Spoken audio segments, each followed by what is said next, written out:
The Calgary Flames. This is a team that I could truly see being near the bottom of the league this year. Last year they were fifth in the Pacific, but they did have pretty decent underlying stats at 5v5, ninth in Corsi for percentage, 13th in expected goals for percentage, and 19th in scoring chances for percentage. I should mention that when I say expected goals for percentage, that's using the natural stat trick expected goals model. So I realize that's a little bit ambiguous when I've been saying that on prior podcasts. I'm using natural stat trick and their model to look at expected goals. Their 5v5 save percentage was 27th in the league. It was brutal. They had an 897 team save percentage, and their shooting percentage was 21st in the league at 9.27%. Their power play was tied with the Anaheim Ducks, as the aforementioned Ducks at tied for 25th at 17.9% conversion. This team just man, they generate a bit, but they're just not that talented. There's not a lot of conversion happening on this team. There's a lot of guys that shoot a lot, but aren't necessarily high percentage converters. So it'll be interesting to see what happens here. They've got a little bit of youth coming up, but none of the guys coming up are really like top end talent. The key departures, the big one is Jacob Markstrom. It was well documented that he was interested in leaving the Flames. He got traded to the Devils. Oliver Shillington was another departure there. He came back near the end of the year after a long layoff with injury, but he left for Colorado in free agency. In terms of key additions, they didn't make a ton. They've got Anthony Mantha and Ryan Lomberg. Neither of them will be very fantasy relevant, I don't think. Anthony Mantha will probably be a streamer, but not much more than that, I don't anticipate. And then let's take a look at their goaltending. So Jacob Markstrom, as I mentioned, he's gone. We've got Dustin Wolf and Dan Vladar as a tandem this year. It'll be interesting to see whether they go straight tandem or whether they let someone take the reins. Dustin Wolf obviously is very highly touted. Struggled a little bit last year. In 15 starts, he had a 901 even strength save percentage. Dan Vladar was even worse. He had 19 starts and had an 885 even strength save percentage, which is just brutal. So it'll be interesting to see. I do anticipate that Dustin Wolf probably gets a run at some point this year. So that's who I would be banking on. But the situation in front of them is not necessarily amazing. I mean, there's certainly zero G candidates to watch. I'm definitely keeping an eye on Dustin Wolf though, as a guy that's been a pretty highly touted goalie for a long time and that performed extremely well at the AHL level. In terms of schedule quirks, we've got 11 back-to-backs. That's tied for 26th in the league. 23 off nights. That's also 26th. They're playoff schedule from weeks 22 to 24. They've got 12 games with 4 off nights. And then from weeks 23 to 25, they've got 11 games with 2 off nights. Neither of these are incredibly remarkable. Not a ton of off nights. They do play a decent amount of games. But yeah, they're not, I mean, none of these stats are really that remarkable at all. It's important to assess this going into draft season, but I'm not really going to be thinking about the Calgary Flames a whole lot in regards to their schedule here.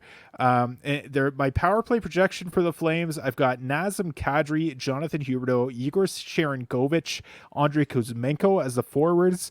Those were the forwards for a good chunk of the year in the second half last year, and I do anticipate that that'll be the way that they go, at least to start. And then there's the conversation about, do they go with Mackenzie Weegar or Rasmus Anderson? In the back half of the year, it was Weegar. So I am leaning towards him. I do think Anderson probably gets a bit of time at some point. But Mackenzie Weegar, I think, is the guy at least to kick things off this year. And going into forward projections, we've got Nazem Kadri. I've got him for 31 goals, 40 assists, 71 points, 273 shots. When I mentioned high volume shooters and low percentage converters. Nazem Kadri is number one on that list on this team, but I still anticipate him having a pretty decent season and likely leading the team in scoring. Jonathan Huberdeau, I've got him for 19 goals, 45 assists, 64 points, which is a bit of a bounce back compared to the last couple of years. I still do think that there's something there for Jonathan Huberdeau, and they've got to salvage something and with that absolute boat anchor of a contract. Blake Coleman, I've got him for 23 goals, 30 assists, 53 points, 120 hits. He had a really great year last year. I do think that I have his points dialing back a little bit. I don't think he's really much of an offensive guy. He has a bit of goal scoring potential, but I don't see him getting back to the levels that he was at last year. Michael Backlund, I've got him for 24 goals, 23 assists, 47 points. Igor Sharangovich, 25 goals, 28 assists, 53 points. Martin Pospisil, I've got him for 17 goals, 18 assists, 35 points, and 294 hits. And Andrei Kuzmenko, 29 goals, 28 assists, 57 points. So Pospisil, I mentioned him. He is going to be near the league leaders in forward hits. That's a guy that you're going to want to target at the back end of your Bangers Cats League drafts. And he's a guy that has a little bit of offensive upside. He played with Nazem Kadri for a good chunk of the year, and that really helped him offensively. So, I mean, he's a guy that you should certainly be watching. Yeah, none of these guys are incredibly interesting to me, other than Nazem Kadri. I think that's a guy that I'll be targeting. But everyone else, I don't think I'm really hot on any of these guys, to be honest. Let's go into the defense. I've got Mackenzie Weegar for 13 goals, 40 assists, 53 points, 212 shots, 190 hits, 184 blocks. This guy is a Bangers Cats monster. He fills all of the categories. I see him playing a good chunk of time on the power play this year, and man, I mean, I said it on the podcast yesterday with Blake.